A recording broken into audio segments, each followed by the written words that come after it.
Muy buenos días a todos nuestros amigos de Valora Radio, bienvenidos aquí a su programa Nadando Contra Corriente, transmitiendo totalmente en vivo desde Guadalajara, Jalisco para México y el mundo. Les saluda su amigo Humberto, Oscar. Hola, ¿qué tal? Soy su hermano Jorge. Y bueno, pues como siempre tenemos la buena costumbre aquí al iniciar este programa, queremos comenzar con una oración para que el Espíritu Santo nos asista y nos acompañe. Claro que sí, en el nombre del Padre, del Hijo y del Espíritu Santo. Amén.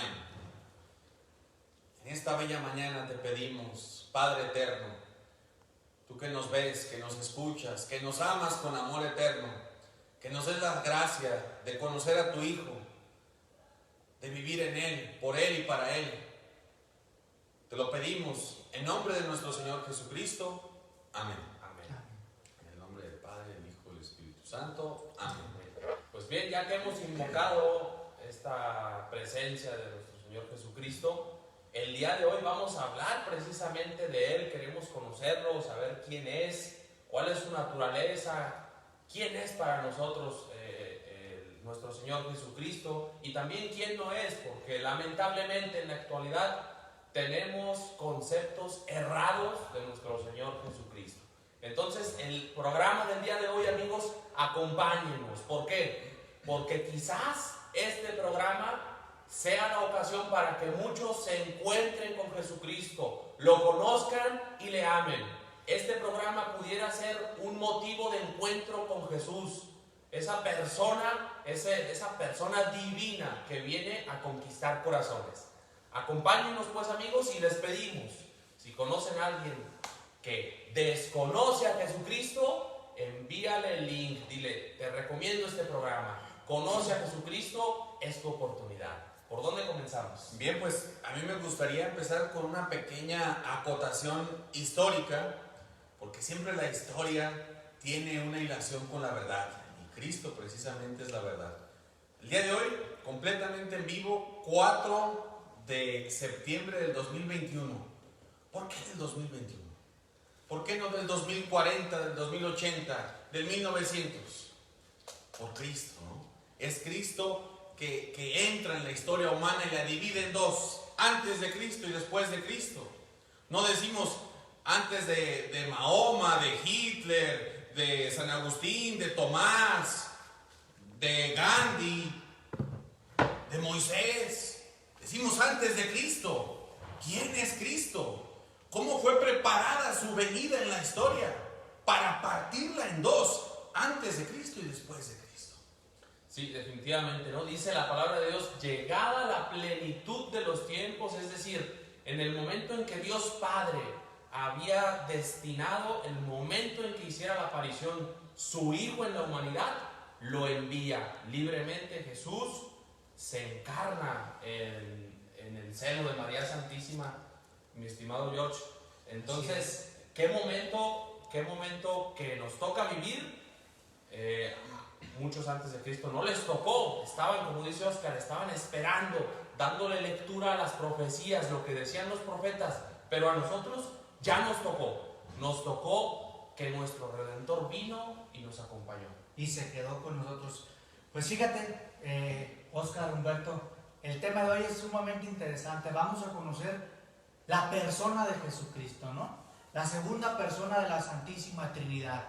Desde el ámbito, vamos a decir, profético, Él como persona y como Dios, porque a lo largo de la historia, pues han surgido muchas herejías, muchas opiniones de quién es Jesús. Entonces, vamos a partir desde una base, desde que nos revela el Antiguo Testamento. ¿Qué nos dice sobre la persona de Cristo?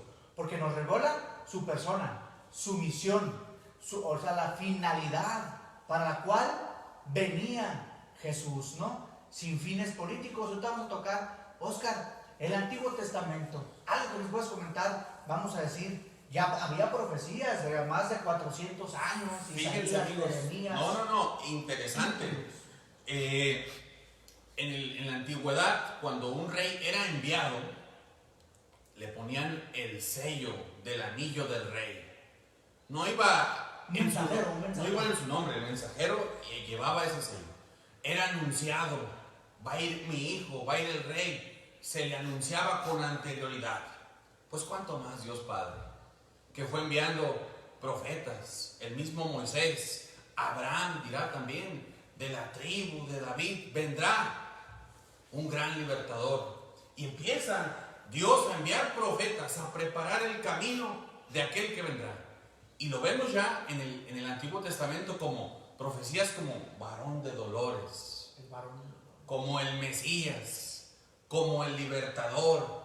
Y empiezan a surgir así ya en el pueblo de Israel el discernimiento, la espera del Mesías. Empieza ya la gente, ¿es el Mesías o no es el Mesías? Porque en ese contexto del Imperio Romano ya se esperaba también un Mesías político, ¿no? Ya había una tendencia de una liberación del Imperio Romano. Sin embargo, quien leía bien las profecías sabía que esto trascendía al Imperio Romano.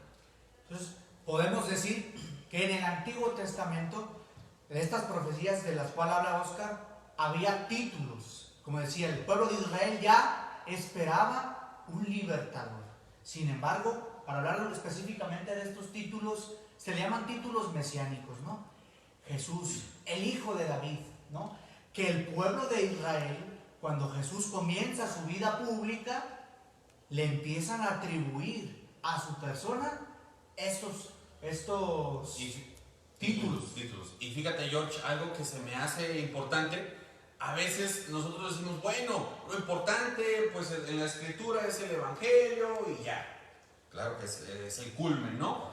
El corazón. Pero en el Antiguo Testamento hay una infinidad de riquezas, amigos. Por ejemplo, el título, el nombre del Cordero. Ya en el Antiguo Testamento, en la Pascua, van a sacrificar a un Cordero. Vendrá en el libro del Éxodo, del Levítico, el Cordero, la figura del Cordero. Y será un Cordero sacrificado. Esa figura del Cordero la vamos a ver también en los Evangelios y hasta en el Apocalipsis. Hay algo también que hay que considerar, amigos, importante. ¿Cuál era la diferencia entre las civilizaciones de aquel tiempo y el pueblo de Dios? El pueblo de Israel era el pueblo al que Dios eligió, número uno. Y número dos, Dios le reveló cuál era su designio sobre este pueblo. Aún así, aunque era el pueblo de la revelación, es decir, al que Dios le decía que era lo que quería, aún así no le supieron dar lectura a las profecías, porque Dios enviaba a los profetas diciendo, va a venir uno que va a hacer esto, va a venir uno que es así. Y aún así este pueblo, que estaba acostumbrado a escuchar la palabra de Dios por medio de sus profetas, no le supieron dar lectura cuando se presentó Cristo. No le supieron reconocer. Entonces ahí hay están en deuda con la lectura, ¿no? De hecho, hay a manera de dato histórico, cuando Mel Gibson saca La Pasión, la película de La Pasión, muchos judíos que vieron esta película, él empieza con una profecía de Isaías: y fuiste herido por nuestros pecados, por nuestras inmundicias, fuiste clavado. Entonces el judío, al ver la profecía, dice, se cumplió lo que fue anunciado con siglos de anterioridad. Otro título, otra manera de llamar a Cristo es el nuevo Adán. Fíjense, amigos, ¿por qué es importante conocer Cristo? Ahorita vamos a apuntalar varios títulos para conocer toda la persona de Cristo, su humanidad, su divinidad. Pero después vamos a ver quién no es Cristo, es decir, quién dice la gente que es. Y es importante también porque la pregunta que le haces en el Evangelio, ¿no? ¿Quién dice la gente que es el Hijo del Hombre? Y no, pues unos dicen que es Elías, otros que Moisés y Juan Bautista, y después la lanzará a ellos. A ver, Pedrito, ¿y quién dices tú? ¿Ustedes quién? ¿Quién soy para ustedes? ¿No? Esa podría ser una primera pregunta que podremos lanzar a los familiares y a los amigos. ¿Para ti quién es Jesucristo? ¿Quién es? Allá, un dato histórico, un crucificado, un resucitado. ¿Quién es Jesucristo para ti? ¿Quién es en tu vida? ¿Qué tan lejano, qué tan cercano? Sería una primera reflexión. Otro título que nos fascina, amigos, es el nuevo Adán. Cristo, el nuevo Adán. También podríamos ya hablar ahí, San Ireneo, de María, la nueva Eva, ¿no? ¿Por qué el nuevo Adán? Porque esa humanidad caída, derrotada, lastimada, tumbada por el demonio en el pecado, Cristo se presenta como el nuevo Adán, como victorioso y redentor. Cantamos en el pregón pascual, oh feliz culpa, porque aquel Adán caído y que desobedeció y que cayó en el pecado y así nos heredó a la naturaleza humana una naturaleza herida por el pecado, la concupiscencia. Ahora podemos decir, después de Cristo y gracias a Cristo, al nuevo Adán, oh feliz culpa, porque de aquella herida de pecado nos mereció un gran redentor, Cristo, el Hijo de Dios Padre. Entonces, este tema como dice Oscar, de nuevo Adán es impresionante. Todos somos hijos de Adán, vamos a decir desde el principio, ¿no? Sin embargo, después de la redención, después de la resurrección de Cristo, después de Pentecostés, hay momentos en que la iglesia se va fundando, ¿no? Hablamos de momentos fundacionales de la iglesia y en Pentecostés se manifiesta la iglesia, ¿no? Ahí podemos hablar que somos hijos del nuevo Adán y de la nueva Eva, la Santísima Virgen María junto con Jesús. A través del sacrificio de la cruz nos están dando a luz a una nueva humanidad caída, sí, pero redimida, y que con la gracia que la Virgen, unida a la oración, vamos a decir ella en oración, ahí ayudándole al Redentor, Jesús viene y restaura esta nueva humanidad. Por eso me encanta cuando, ahorita que hablabas de la película de la Pasión de Cristo, cuando va Jesús ya camino al Calvario y que se encuentra con la Virgen María y que le dice, se ven cara a cara, es impresionante, y le dice, Madre, tranquila, yo hago nuevas todas las cosas. Es el nuevo Adán que viene junto con María a hacer una nueva humanidad, a redimirla, a transformarla, a santificarla para entregarle el nuevo reino de Dios, que no se limita a un pueblo elegido, sino que con la iglesia se abre a un pueblo universal. Todos somos hijos en el Hijo. ¿Para qué? Para entregarle este reino al Padre. Por eso Dios hecho hombre. Oscar, otro título. Dios. No, pues ya lo diste. Hijo, ¿no? Hijo. El Hijo. Dios se hace hombre. Este es un misterio impresionante, la encarnación. Ojo, Dios no se hizo ángel. Y ya existían los ángeles. Y también pecaron. Y no se hizo ángel por ellos. Dios sí se hizo hombre por el hombre. Diría el Concilio Vaticano II, ahí en la Lumen Gentium, Cristo viene a mostrarle al hombre lo que es ser verdaderamente hombre. Dios se hace hombre para hacernos verdaderamente hombres, verdaderamente hijos. Es impresionante el misterio de la encarnación porque el dato histórico de antes de Cristo y después de Cristo lo dice todo. ¿Por qué estamos así históricamente? Porque Dios entró en la historia. Dios entró en nuestro mundo. Dios entró en una ciudad concreta, en un tiempo determinado. Dios visitó esta tierra por amor. Entonces, el tema de Dios se hizo hombre es infinito. Sí, ¿no? Y también cabe recalcar el momento, porque aquí en este momento entra María también. Claro. O sea, donde está Cristo, a partir de ahí María lo toma de la mano y en la historia de la salvación le acompaña siempre. Ese momento, hermanos, hay que meditarlo muchas veces. Ese momento en que el ángel le anuncia a María y ella, con un corazón abierto a la divina voluntad, le dice sí, a pesar de que no entienda cómo será, me abro a la divina voluntad y Dios puede hacer sus planes de redención de toda la humanidad. Esto sirve también para reflexión de nosotros. ¿Cuántas veces Dios nos quiere utilizar a nosotros como un medio para salvación de otros tantos? Para salvación de muchos. Pero necesita un corazón abierto que diga sí. Bueno, de la encarnación, gracias a María, comienza ahora sí esta misión de Cristo. La misión que también es de la iglesia.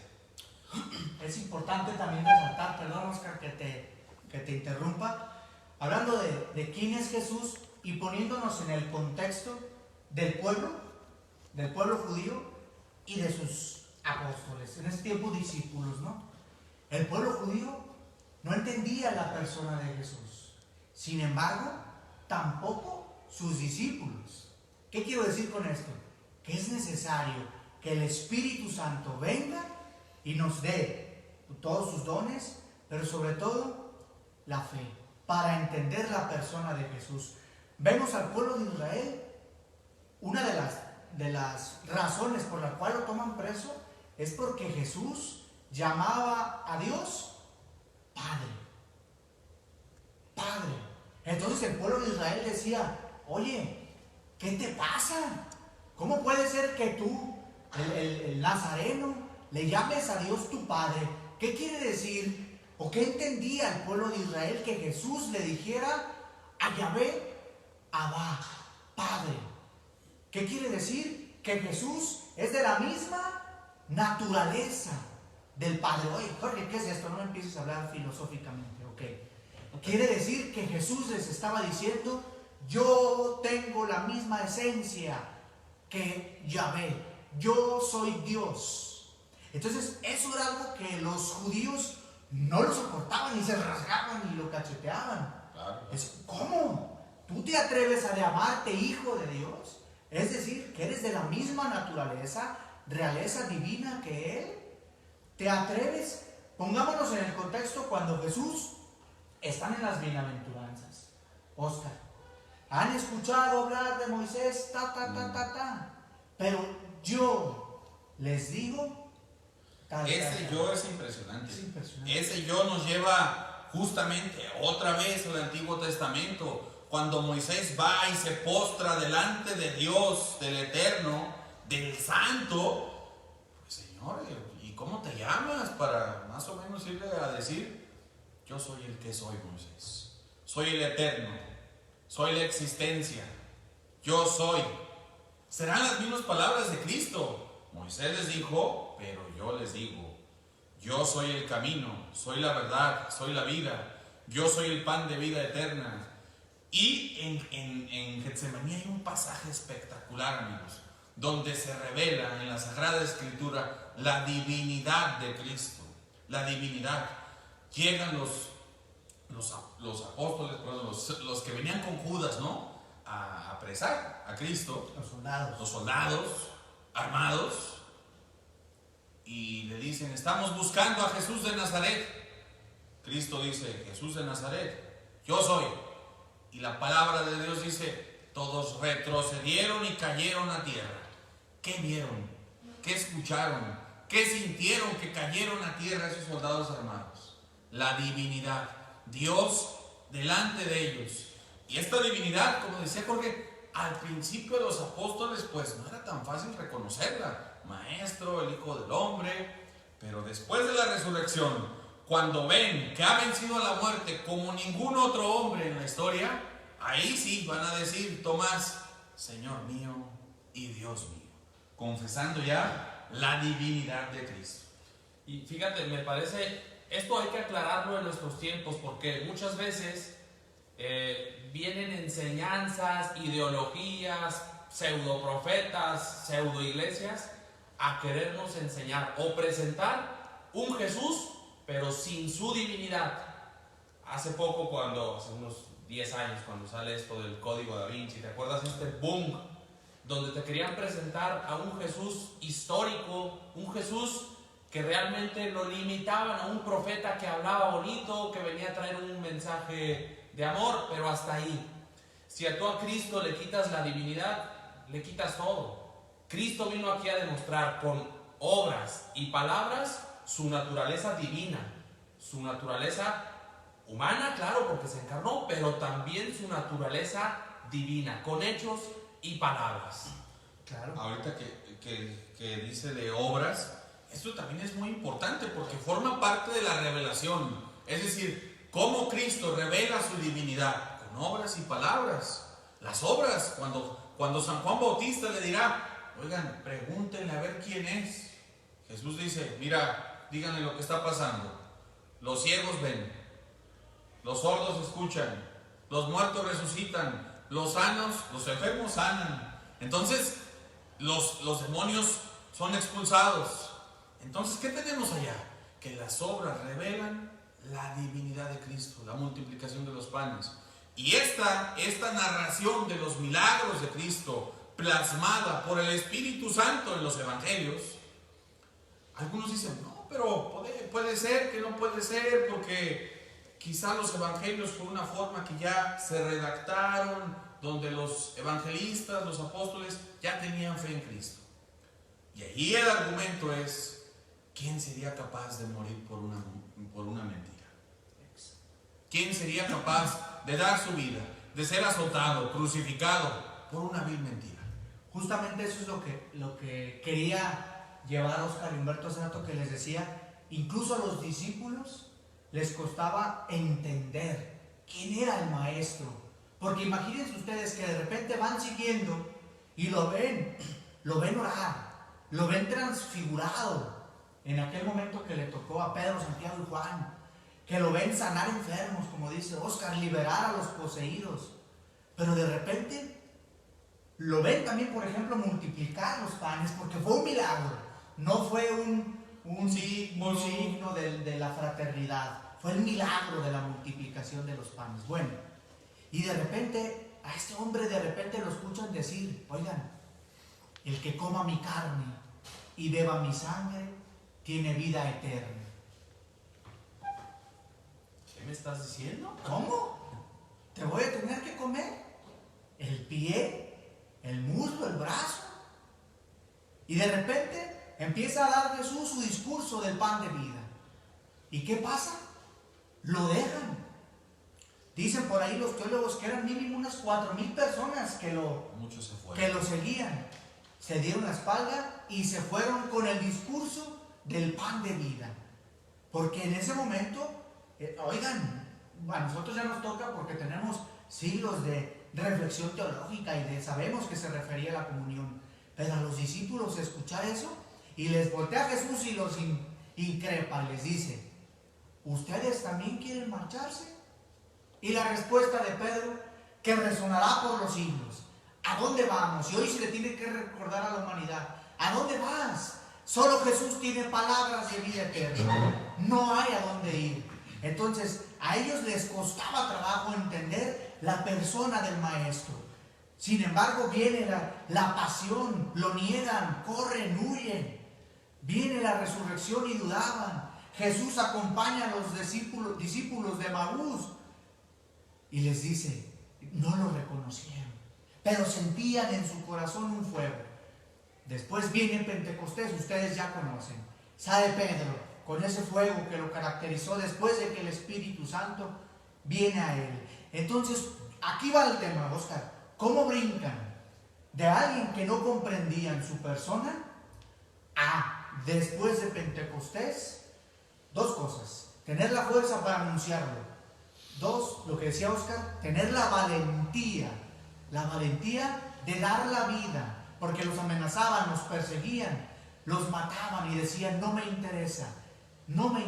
Y de ahí pasar a algo que se llama hacer liturgia en Cristo, por Cristo. Oscar, a ver, es profundísimo. Porque de alguien a quien yo veía en carne y hueso, ahora en él, con él y por él, yo vivo, vamos a decir, la fe, hago liturgia, esto nos explica. Hacemos la adoración, ¿no? Exactamente, al Padre. Entonces, fíjense qué importante, esto es justamente lo que decía Jorge, el pan de vida. Antes de entrar a todo este misterio de la adoración de Cristo como pan de vida, como pan vivo bajado del cielo, me gustaría también, antes de que se nos pase, el nombre. El nombre tiene un significado impresionante. De hecho, Cristo cambiará nombre. Ya no te vas a llamar Simón, ahora serás Pedro. Serán los hijos del rayo. Porque el nombre está escrito en el libro de la vida, en el libro del Padre. Y el nombre refleja quién es la persona y su misión. Entonces aquí estamos hablando, ¿quién es Jesucristo? Jesucristo. Cristo, el ungido, ¿no? El escogido. Jesús, el que salva, el Salvador. ¿El Salvador de qué? Este es todo un temita. Porque muchas veces nosotros no sabemos de qué nos tenemos que salvar. nuestra cosmovisión a veces es demasiado cortita y solo creemos que tenemos que salvarnos de la enfermedad, que tarde o temprano llegará, de la pobreza, del virus, de la muerte. Y Cristo salva de todo esto. Cristo viene a darnos vida eterna, vida en plenitud, pero nos revela también la lucha contra el infierno, contra el mal, contra el demonio. Cristo dirá claramente la existencia del diablo y de quién nos viene a salvar: del infierno, de su existencia, de su eternidad. Esto es lo que viene a hacer Cristo. Se hace hombre, se entrega por la iglesia para redimirnos, para ser el Salvador del mundo. ¿El Salvador de qué? De las penas eternas, de un pantano de pecado, de depresión, de vida sin sentido, dirían los filósofos, de nihilismo, ¿no? De no saber ni quién eres ni a dónde vas. Bueno, pues Cristo dice hoy: yo soy el camino, la verdad y la vida. Quien me sigue a mí no anda en tinieblas. Yo creo que por ahí las personas que nos escuchan dirán: bueno, pues yo sí lo conozco a Cristo, pero ¿cómo hago para que mi hijo, que está metido en la moda, en el fútbol, a lo mejor en el vicio, cómo le hago para que él conozca a ese Cristo del que están hablando los hermanos, ¿no? Yo creo que es básico, el testimonio de vida, ¿no? El saber que te vean a ti enamorado, que das la vida por ese Cristo. Pero también es importante, como nos explicaba aquí Jorge, pedir una infusión del Espíritu Santo, porque sin el Espíritu Santo es imposible reconocer a la persona de Cristo. Por eso Cristo, después de la resurrección, se presenta a sus discípulos y les dice: reciban el Espíritu Santo. Una vez que lo reciben, una vez que ya el Espíritu Santo está en ellos, pueden ir y dar testimonio de quién es Cristo, incluso dar la vida. No solamente hablar de las obras de Cristo, dar la vida por Cristo. A lo mejor esto es lo que falta en nuestros jóvenes, nuestras familias, en el esposo, en los amigos, en los hermanos. Pedir en la iglesia en general también, porque muchas veces estamos en una iglesia, pero se nos olvida a quién estamos siguiendo, a una persona viva. Esto pedimos, una efusión de Espíritu Santo, que el Espíritu Santo nos presente a la persona de Cristo. Es que si nos vamos a las Sagradas Escrituras, Humberto, así nació la iglesia. Era una iglesia carismática. Y no hablo ahorita del movimiento de la renovación carismática, que mucho bien ha hecho la iglesia y muchos apóstoles nos ha dado. Entonces, así es como surgió la iglesia, con carismas. Pero hoy estamos cerrados. Con fe. Con fe, Claro. con fe. Porque cuando hay fe y se ora con fe, el Espíritu Santo viene con sus dones, con sus carismas, con sus regalos. ¿Para qué? Para unificar la iglesia, vivificar la iglesia. Y lo vemos. San Pablo, un San Pablo, que después de que tiene este encuentro con Jesús, lo mandan con el, ¿cómo se llama? Ananías. A que lo impongan las manos. Esta imposición de manos, ¿por qué era? ¿Porque Ananías era más que otros o se sentía más? No, era porque le transmitía el Espíritu de Dios. ¿Para qué? Para que San Pablo saliera con fuerza y con sabiduría a anunciar a Cristo. Entonces, y así vemos, es más, la iglesia misma en Pentecostés, así nace, se manifiesta con una fusión del Espíritu de Dios, ¿no, Oscar? Ahorita que decía Humberto, ¿cómo podemos invitarles a los amigos que conozcan a Cristo, que se encuentren con Él? Porque sin duda todos llevamos cargas, pesos, cruces, dolores, y los queremos llevar solos. Y Él dice: vengan a mí los que están cansados y agobiados, vengan a mí, yo les voy a ayudar. ¿Por qué aferrarse a cargarlos solos o a ir buscando hombres que nos ayuden a cargar esto? Entonces, el pasaje de María Magdalena es muy interesante para quien quiera conocer a Cristo. Una mujer de pecados públicos, digamos así, dedicada a la prostitución, lista para apedrearla por parte de los judíos, y llega a Cristo. Aparece el Rey de Misericordia, el corazón que palpita de amor por el hombre, detiene aquella escena de asesinato y dice, empezó a escribir en la tierra. Algunos exégetas les empezó a nombrar los pecados a los sumos sacerdotes. A mí me gusta más también otra reflexión que hacen los exorcistas. Ellos, los exorcistas, dicen que hay demonios de tierra, aire, agua, fuego. Y ellos dicen que cuando estaba escribiendo en la tierra, estaba expulsando esos demonios de la tierra que la tenían acusándola a ella. La estaba absolviendo y estaba expulsando al infierno que las tenía condenada, que la tenía oprimida y deprimida.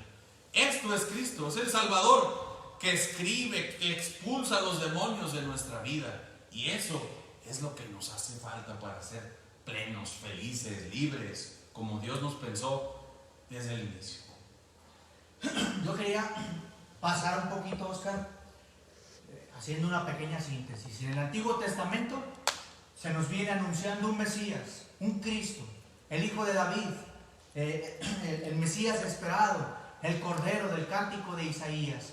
Que todas estas profecías en la persona de Jesús se cumplen, se viven y se llevan a cabo. ¿Okay? Después, signos de su divinidad, los milagros que Jesús hacía, la encarnación sin obra humana, la resurrección. Por su divinidad Jesús resucita. No fue resucitado como Lázaro. Signos de su divinidad. Ahora vamos a ver un poquito, vamos a decir, visiones erradas, herejías sobre la persona de Jesús. Se ha limitado también muchas veces a ver a Jesús, un Jesús político, un Jesús con una causa social, un Jesús libertador de la opresión en ese tiempo del Imperio Romano.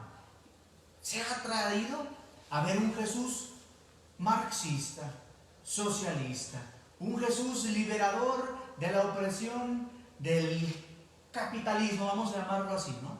Entonces, viene una versión equivocada de un Jesús que solamente y únicamente tiene una opción por los pobres.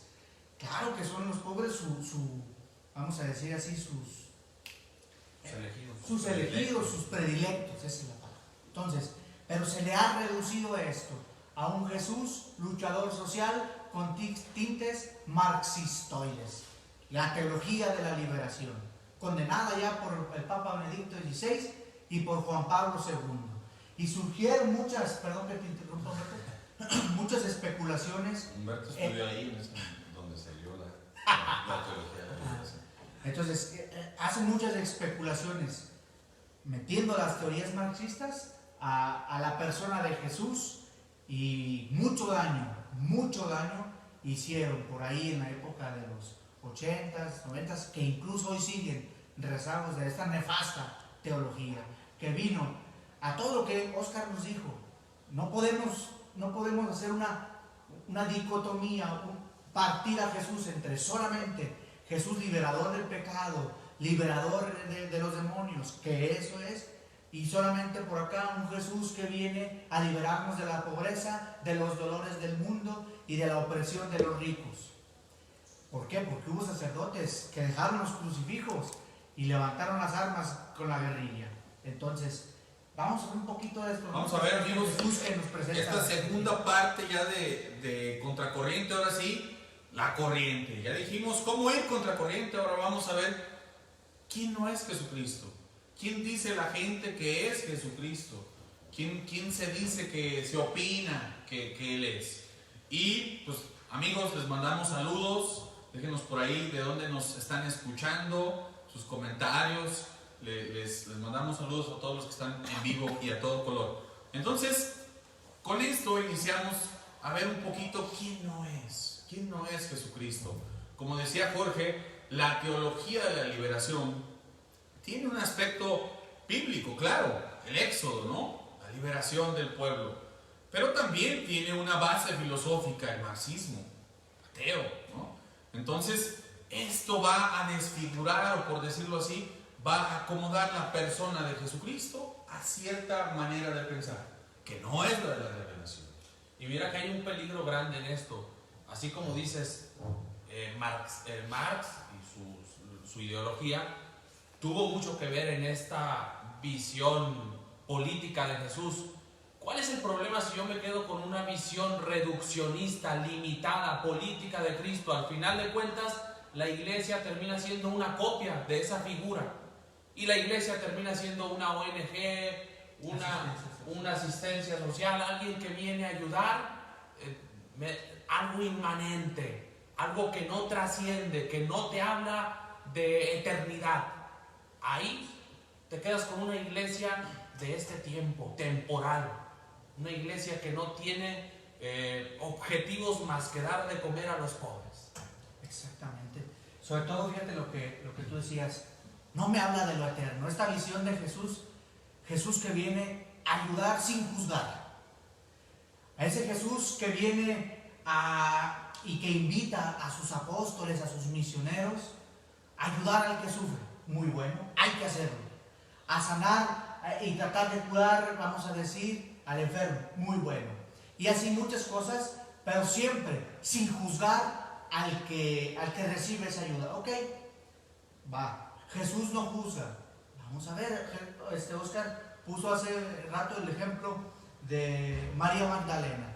Va Jesús, sale al encuentro y la ayuda, le salva la vida. Pero vamos a ponerlo en palabras así, la ayuda de la opresión de los judíos. Pero no solamente la ayuda y la deja ahí, le dice levántate y no peques más. Entonces, ese es el ministerio de la iglesia y la misión. Salir al encuentro del hermano que necesita, ir con toda la caridad fraterna.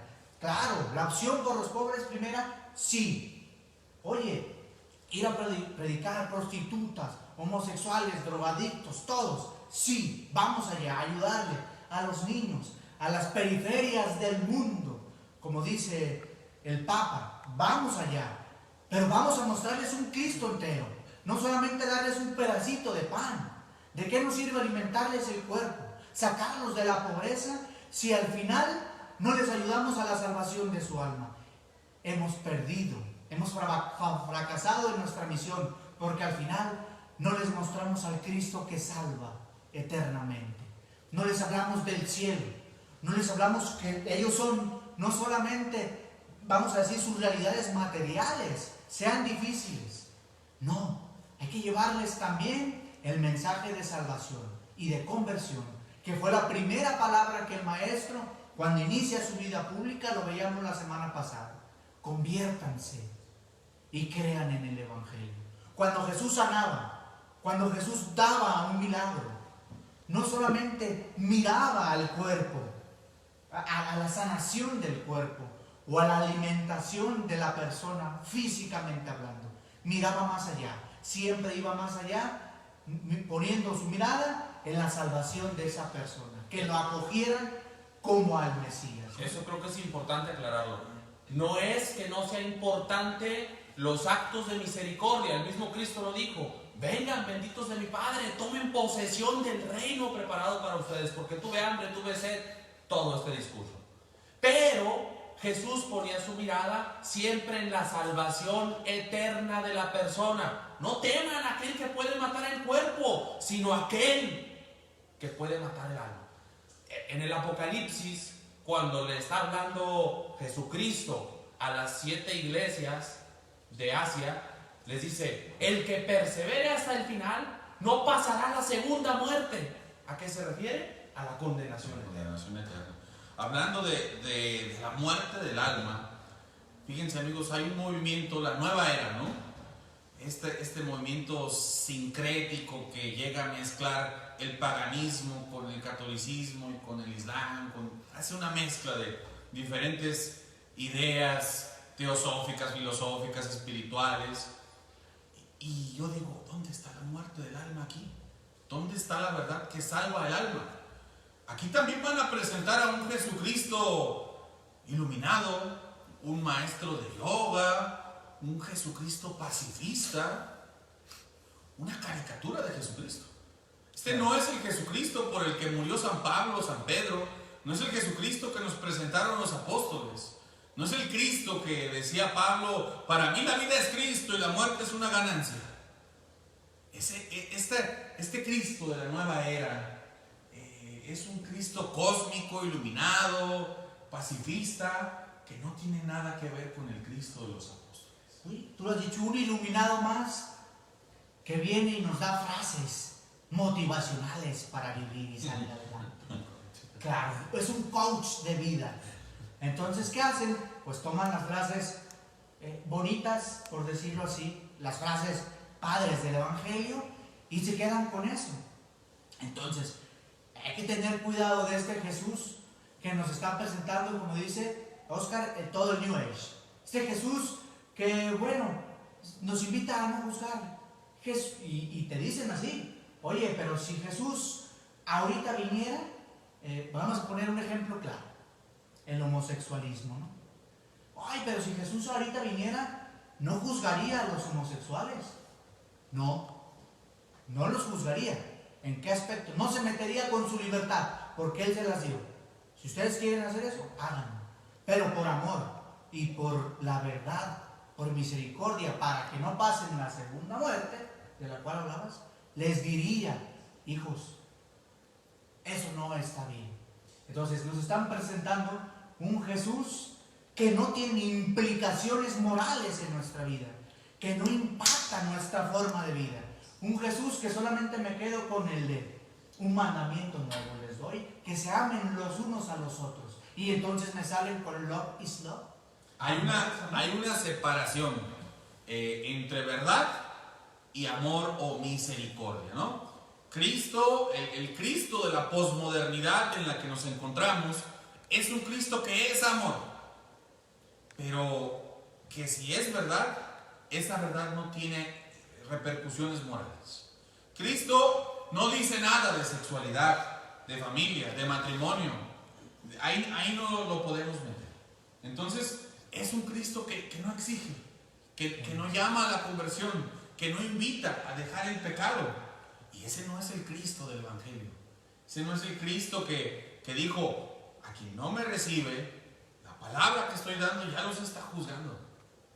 Ya están siendo juzgados por esta palabra que yo les estoy dando. Porque mis palabras son espíritu y vida. Mis palabras son eternidad. Sí, mira, y sobre todo esta comunidad LGTB, qué bonito, hablan de Jesús, Él no vino a juzgar. Y ellos se quedan con frasecitas que van sacando, ¿no? Como dicen, saca un texto del contexto y tienes un pretexto. ¿Cómo? Saca un texto del contexto y tienes un pretexto. Entonces, claro, me quedo con el Jesús que ama, el Jesús que bonito, que todo es amor y paz. No, también hay un Jesús, por ejemplo, en la mujer adúltera, le dice, vete y no peques más.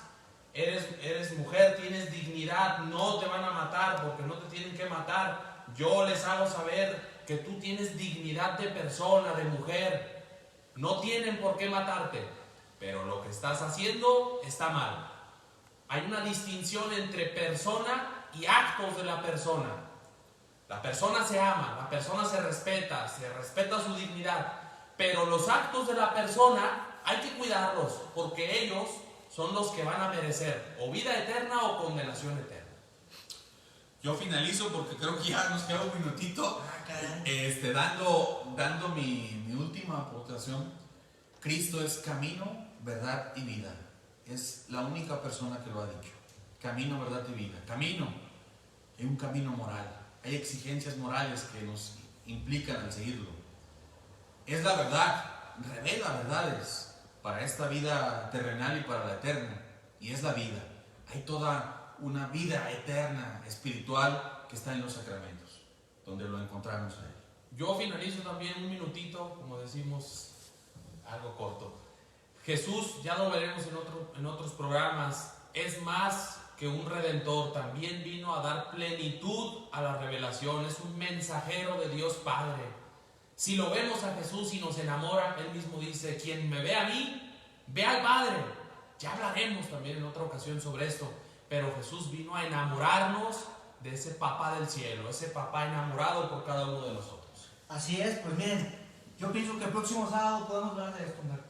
Jesús como la palabra del Padre. Ya vimos quién es Jesús, su persona, su misión, como el Antiguo Testamento nos lo profetiza. Y vamos a ver quién es Cristo desde este punto de vista, el revelador del Padre, la palabra del Padre. Bueno, hermanos, pues hemos llegado ya, se nos ha acabado la hora. Les invitamos a seguirnos en nuestro canal de YouTube que se llama Anhelo de Amor. Ahí estamos subiendo algunos videos, nuevas series de videos, a lo cual los invitamos a suscribirse y bueno, este programa a compartirlo. Dios les bendiga y si Dios quiere, el próximo sábado nos vemos a las 11 de la mañana, hora de Guadalajara, México.